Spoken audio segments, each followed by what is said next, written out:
বইটার নাম হলো the glimpses of God's favour. আচ্ছা, এটা হচ্ছে বইটা যেটা আমি পেয়েছিলাম। আমার পড়া কিন্তু এখনো শেষ হয়নি। The glimpses of God's favour, এই বইটা আমি লিখি with the permission of my গুরুজি।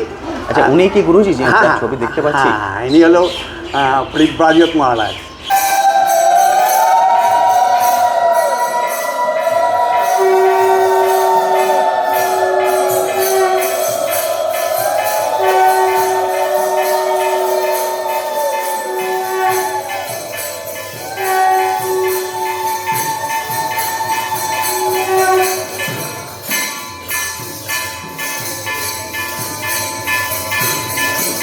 অপারেশনটা হলো আমি এত মানে মিরাকলস অনুভব করেছি, হ্যাঁ, তখন আমি ভাবলাম এটা গুরুজির আশীর্বাদ ছাড়া তো হয় না। আচ্ছা, ইনার আশীর্বাদ ছাড়া হয়নি।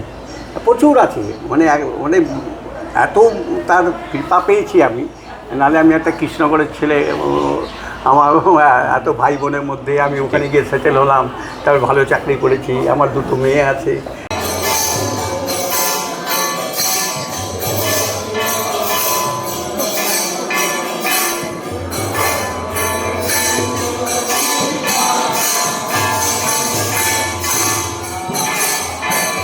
খুব কঠিন, মন যদি তোমার ভালো না হয়, তুমি যদি পিওর অ্যান্ড ক্রিস্টাল না হতে পারো, তোমাকে মানে ভগবান এসে ভাবেই পায়। আর চান্টিং করতে হয়। আমি গুরু মহারাজের কাছে, এই মহারাজের কাছে আমি সবসময় যেতাম। গুরু মহারাজের কাছে, গুরু মহারাজের সাথে আমি সান্নিধ্যে ছিলাম, সবসময় কিছু না কিছু চাইতাম। তো উনি আমাকে একটাই কথা বলতেন, তুমি চান্টিং করো, ঈশ্বরকে ডাকো, উনি সব করে দেন। অনেক ঝড়ঝাপটা গেছে। কি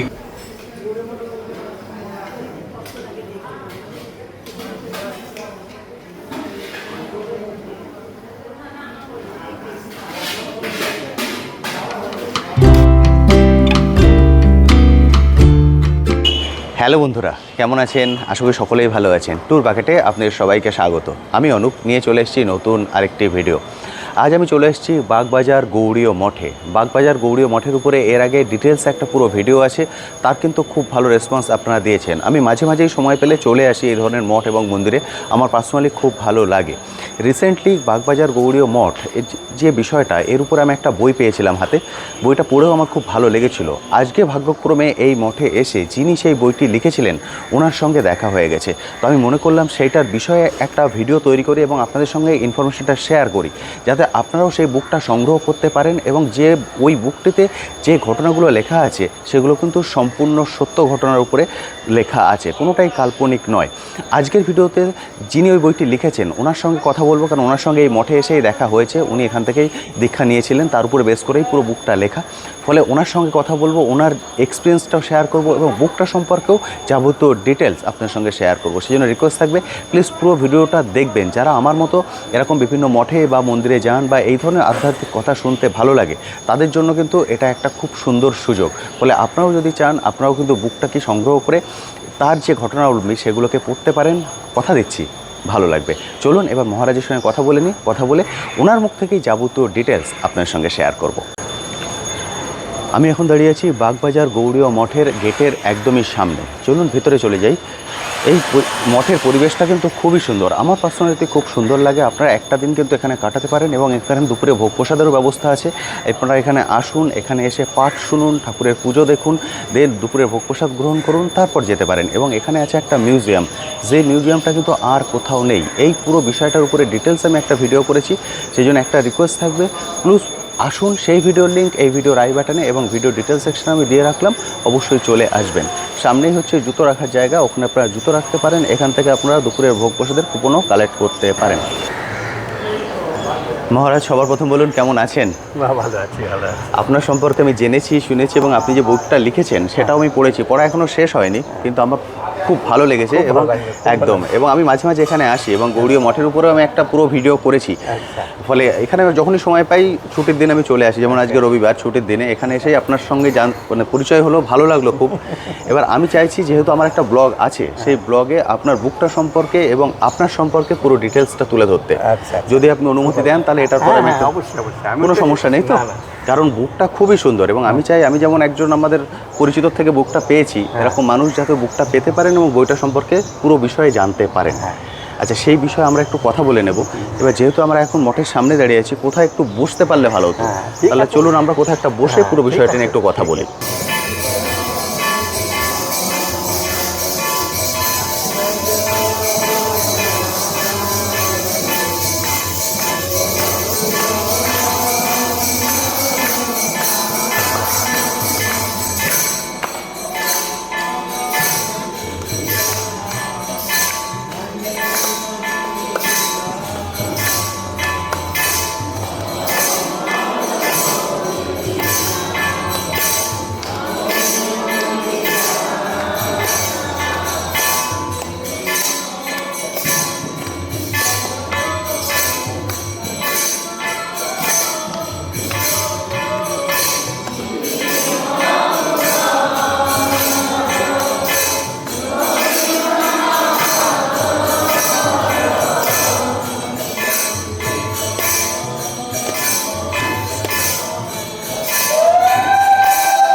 আর সারাটা হওয়ার কথা ছিল।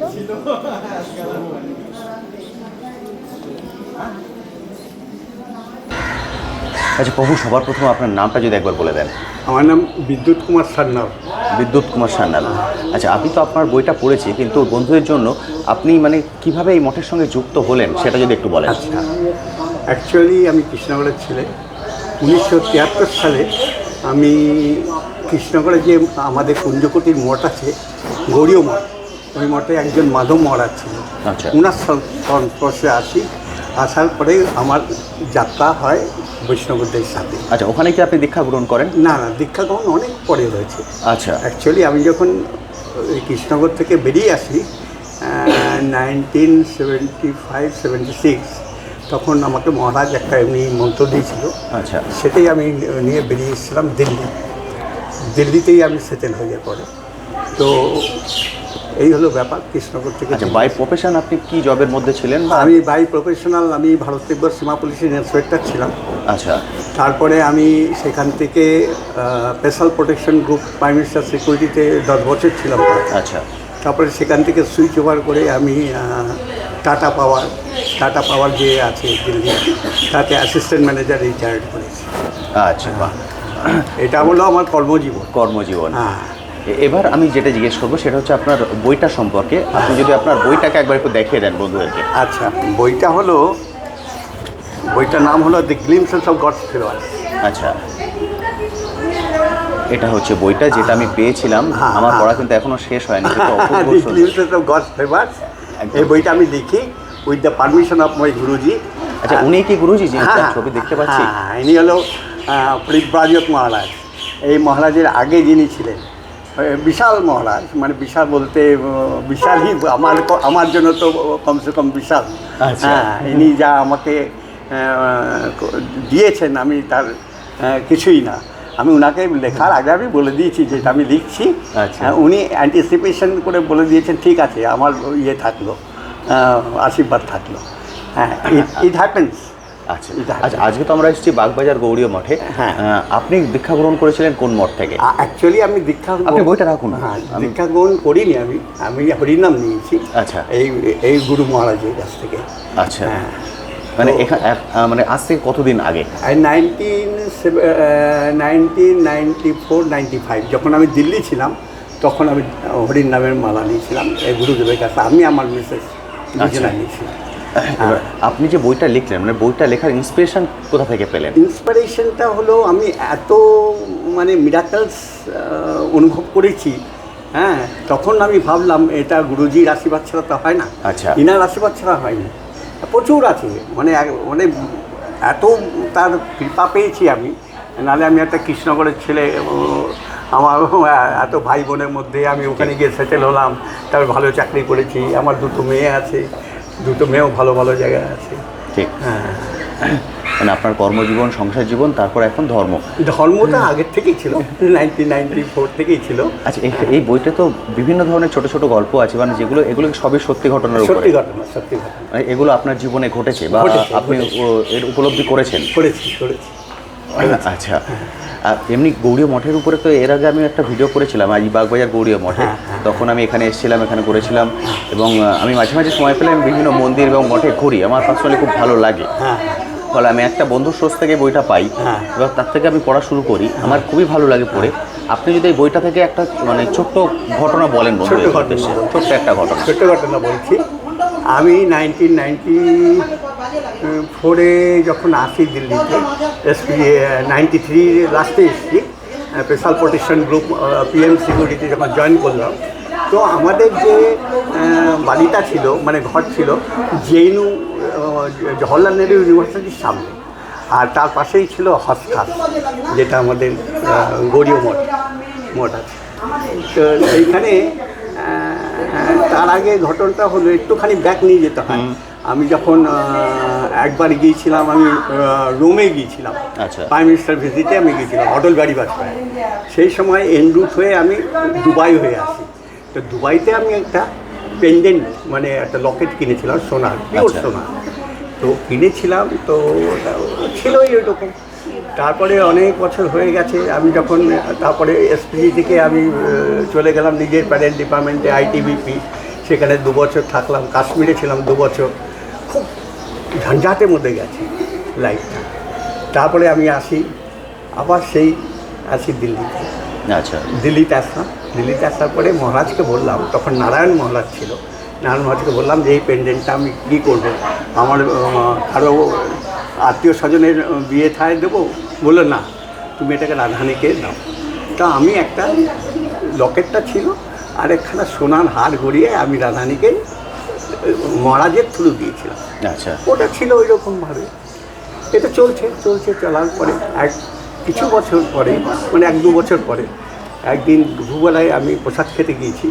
তো দেখি আমার সামনে একজন ভদ্রলোক লম্বা করে সে বসে আছে, আমিও বসে আছি প্রসাদ খাওয়ার জন্য। অনেকক্ষণ কথাবার্তা হয় না। তারপরে আমি জিজ্ঞাসা করলাম যে স্যার আপনি কোথার থেকে? উনি বললেন আমি মালদার রামকেলি থেকে এসেছি, মালদার ছেলে, আমি এখানে করতে এসেছি। কি বললেন না, শাহী স্নানের জন্য এসেছি, মহারাজকে নিয়ে যাব। আচ্ছা ঠিক আছে, তো আপনি ওইটুকুনি আপনি কী করেন? উনি বললেন আমি দুবাইতে VSNL-এ দুবাইতে চাকরি করি। তা বলে আপনি কী ছেলে মেয়েকে? বললাম ওনার 2 ছেলেই আমেরিকাতে IIT। আচ্ছা। হ্যাঁ, তো বললাম বাহ, খুব ভালো। তো এরকম করার পরে উনি আসলেন, বসলেন। আমি বললাম যে আমার সম্বন্ধে বললো যে দেখুন, মহাপ্রভুর কৃপা ছাড়া তো কিছু হয় না। বললাম কেমন? বললো সে একটা ঘটনা শোনালো যে দুবাইতে অ্যাক্সিডেন্ট হয়ে গিয়েছিলো, তারপরে আমি তো ভাবলাম আমাকে এখন শেষ করে দেবে এরা, তা মহাপ্রভুর নাম করে উনি বেঁচে গেছেন। হ্যাঁ, করার পরে তো উনি রামকেলির সম্বন্ধে অনেক কথা বললেন। যখনকার যে গ্রামের লোকগুলো একটা যদি গাছের ফল হয় মহাপ্রভুকে দিয়ে খান, আচ্ছা, এত তাদের ভক্তি। তা আমি বললাম মহারাজ, আমি এই মন্দিরে 1973 থেকে আছি, কিন্তু আমার তো মহাপ্রভুর করে কোনো কিছু হয় না। আমি তো প্রথমে যখন যাই, প্রথমে আমি কৃষ্ণের সাথে আমি সংযোগটা হয় ঠিক। চোখে, তারপরে হয় আমার রাধারানীর সাথে মহাপ্রভু। তো এরকম করে বলে না না মহাপ্রভু ছাড়া কেউ নেই, মহাপ্রভুর কৃপা ছাড়া হয় না। তো এরপরে খাওয়া দাওয়া করে চলে গেলাম। জাস্ট কয়েক মাস পরে, কি 10-15 দিন পরে, আমি তো একেবারে পাশেই ছিলাম, জেনুতে ছিলাম, আর হস্তার 5-10 মিনিটের রাস্তা, সবাই চেনে দিল্লিতে। দেখছি এসে যখন মন্দিরে ঢুকেছি, যেই লকেটটা আমি রাধারানীর কাছে দেওয়া ছিল ওটা করেছেন মহাপ্রভু। আচ্ছা, আর সাত করে আমার যে গ্ল্যান্সটা বলো, আরে এটা তো আমি দিয়েছিলাম, এটা তো রাধারানীর কাছে ছিল, এটা মহাপ্রভুর কাছে গেল। তো ওই দেখে একটা এত মিরাকেলস, মানে চিন্তা করা যায় না। ভগবান গানে শোনে, ঠিক। কথা শুনে ভক্ত হতে হবে, ভক্ত ছাড়া গতি নেই। এটা খুব কঠিন। মন যদি তোমার ভালো না হয়, তুমি যদি পিওর অ্যান্ড ক্রিস্টাল না হতে পারো, তোমাকে ভগবান এসে ধরে নিতে পারে না। আর চান্টিং করতে হয়। আমি গুরু মহারাজের কাছে, এই মহারাজের কাছে আমি সবসময় যেতাম। গুরু মহারাজের কাছে, গুরু মহারাজের সাথে আমি সান্নিধ্যে ছিলাম, সবসময় কিছু না কিছু চাইতাম। তো উনি আমাকে একটাই কথা বলতেন, তুমি চান্টিং করো, ঈশ্বরকে ডাকো, উনি সব করে দেন। অনেক ঝড়ঝাপটা গেছে, কী করে কোথার থেকে আইটিবিপি সেই উগ্রবাদীর কাশ্মীর থেকে কী করে বেঁচে এসেছি, মহারাজের কাছে এসে এইসব কাহানি বলবো। আসলে সব লেখা আছে বইটার মধ্যে, সব লেখা মানে এগুলোই আপনি সব ঘটনা আকারে এগুলোকে লিখেছেন আপনার জীবনে যেগুলো ঘটেছে। হ্যাঁ। আচ্ছা বন্ধুরা, যদি এই বইটা, আমি যেমন একটা বিশ্বস্ত সোর্সে পেয়েছি, হ্যাঁ, কেউ যদি বইটা কালেক্ট করতে চান, কোথা থেকে কালেক্ট করতে এটা পারেন? অ্যামাজনে পাওয়া যাবে, গ্লিমসেস অফ গডস ফেভার, অ্যামাজনে পাওয়া যাবে। একবার একটু বইটা দেখিয়ে দিন। হ্যাঁ, লেটেস্ট পাবলিকেশনস এটা। উল্টো হয়ে গেছে। হ্যাঁ হ্যাঁ হ্যাঁ, লেটেস্ট পাবলিকেশন। এটা হচ্ছে আপনার বইটা, এটা অ্যামাজনে আপনারা পেয়ে যাবেন। অ্যামাজনে পাওয়া যায়। অ্যামাজনের যে লিঙ্কটা, সেই লিঙ্কটা ভিডিও ডিটেলস সেকশনেও আমি দিয়ে দিলাম, হ্যাঁ। সেখান থেকেও কিন্তু আপনারা পেয়ে যাবেন। হ্যাঁ। তাহলে আপনারা যদি কেউ কালেক্ট করতে চান, হ্যাঁ। অ্যামাজন থেকে ডাইরেক্ট কিন্তু আপনারা কালেক্ট করে বইটাকে সংগ্রহ করতে পারেন। তাছাড়া এপিসোডে, তোমার এপিসোডে সব গল্পগুলো বলবো। And that is truth without lie. একদম তাই। ট্রুথ উইদাউট লাই, একটা মিথ্যা কথা নেই এর মধ্যে। আমি 72 ইয়ার্স ওল্ড, আমার 2 মেয়ে। এক মেয়ে স্টকহোমের ইউনিভার্সিটির সায়েন্টিস্ট, এক মেয়ে বোম্বেতে থাকে, সে ম্যানেজার, এমএনসির ম্যানেজার। আমার কোনো কিচ্ছু নেই, আমি শুধু ভজন করি। আর আজকে হঠাৎ তোমার সাথে দেখা হয়ে গেল।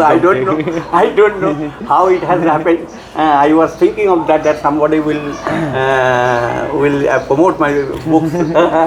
But একদম ঠিক। কারণ যেহেতু আমার বইটা পড়ে খুব ভালো লেগেছে, সেই জন্য আমি ওনার সঙ্গে কথা বলছি। কথা বলে এটাও আমি বলে দিলাম, যদি আপনারা কেউ সংগ্রহ করতে চান, অ্যামাজনের লিঙ্কটা ভিডিও ডিটেলস সেকশনে দেওয়া আছে, সেখান থেকে কিন্তু অবশ্যই সংগ্রহ করতে পারেন। আশা করছি ভালো লাগবে। আচ্ছা, এবার আমি এই গৌড়ীয় মঠ সম্পর্কে কিছু ডিটেলস আপনার থেকে জেনে নেব।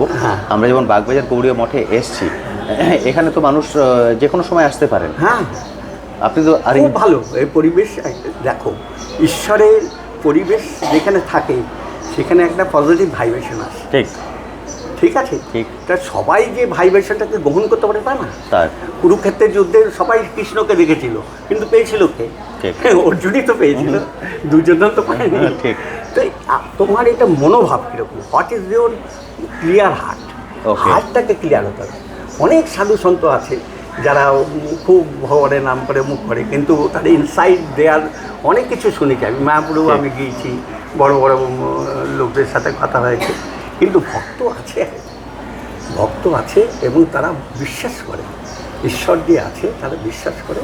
আর এই হরির নাম ছাড়া আমাদের দেশে শান্তিতে কেউ থাকতে পারে। একদম। আচ্ছা, গৌড়ীয় মঠে যদি কেউ আসতে চান, এই বাগবাজার গৌড়ীয় মঠে, এটা সকালে কটার সময় আসতে হয়? খুলে যায় কটায়? এটা তো সকাল 5টা থেকে ওদের আরতি শুরু হয়ে যায় সব জায়গাতেই। ওদের নিয়ম আছে, সকাল 5টায় আরতি শুরু হয়। আরতি শুরু হয়ে যায়। হ্যাঁ, তারপরে তো দেখছোই তুমি। একদম, আমি তো এসে দেখলাম আপনি আরতিতে আজকে যে আরতি হলো সেখানে আপনি ছিলেন।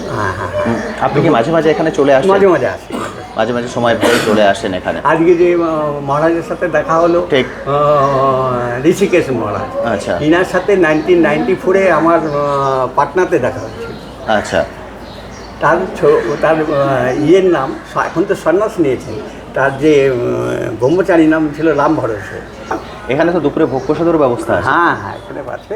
হ্যাঁ, তবে আমিও তোমার মতো একজন, ঠিক, এখানে বেশি আসতে পারি না, আমি দূরে থাকি অনেক। ঠিক। হ্যাঁ, আজকে হঠাৎ দেখা হয়ে গেল, ভালো লাগলো। একদম ঠিক। আমরাও এখানে আছি। বইটা কি ব্যাপারটা জানো? কাউকে আমি যদি, আচ্ছা, আমাকে অনেকে রিকোয়েস্ট করেছে যে এটাকে বাংলায় করতে।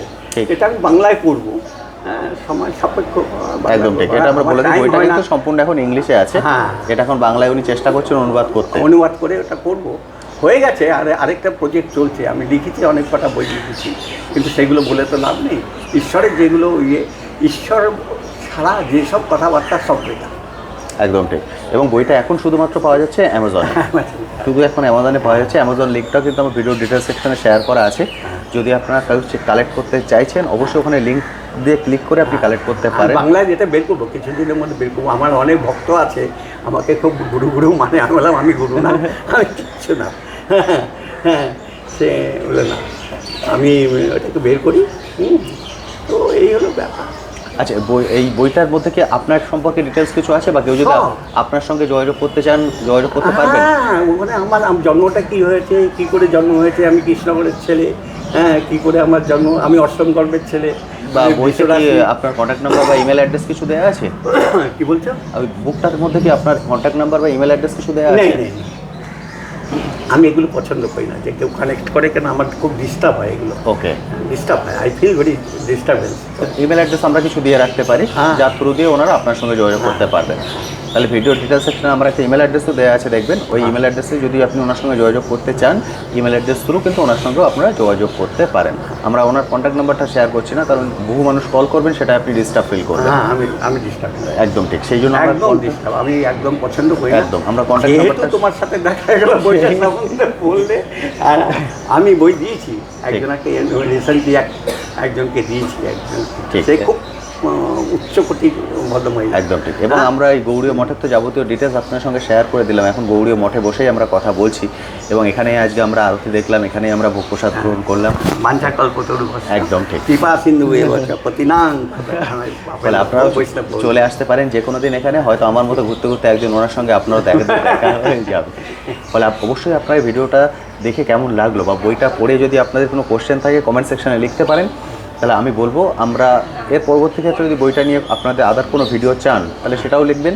তাহলে আমরা সেইভাবে যোগাযোগ করে যদি এর পরবর্তী এপিসোড করা যায় সেভাবে করবো। ঈশ্বরের কন্টাক্ট আসলে, ঈশ্বর যদি তোমাকে সেইরকম, বা তুমি যদি সেই রকম আত্মা হও, তোমার প্রতি পদে পদে তুমি ফিল করবে যে ইয়েস, ভগবান আছে, ঠিক, তোমার পাশে এসে দাঁড়াবে, একদম তাই, অন্য রূপ হয়ে আসবে। এরকম প্রচুর গল্প আছে, প্রচুর সত্য ঘটনা।